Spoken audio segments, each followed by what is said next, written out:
ઈ voltage drama બાદ ધાનપુર તાલુકા પંચાયતમાં પ્રમુખ અને ઉપપ્રમુખની વરણી. આપ અને ભાજપને બાર મત મળતા ઉછાળવી પડી ચિઠ્ઠી ઉછાળતા આમ આદમી પાર્ટીને લાગી લોટરી. પ્રમુખ તરીકે આમ આદમી પાર્ટીના સોનલબેન ભુરિયાની વરણી કરાઈ.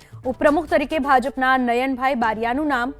ચૈતર વસાવાના ભાજપ ઉપર પ્રહારો. 50 લાખની વાતો થતી હતી. અમારો એકેય સભ્ય નથી તૂટ્યો તેવું વસાવાનું કહેવું છે. ચૈતર વસાવાએ આપના સભ્યોના અપહરણનો પણ આરોપ લગાવ્યો.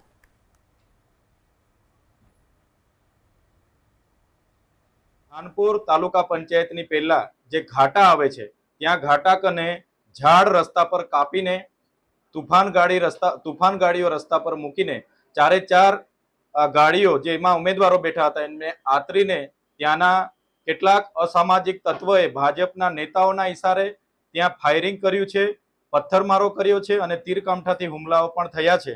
જેના કારણે અમારા ઉમેદવારો હેમખેમ એમાંથી બચીને બહાર નાસીને બચ્યા છે અને પોલીસને જાણ કરી બાદમાં ડીવાયએસપી એમના કાફલા સાથે આવી અમારા ઉમેદવારોને હેમખેમ પ્રમાણે બચાવી લઈને સામાન્ય સભામાં હાલમાં જ લઈ ગયા છે.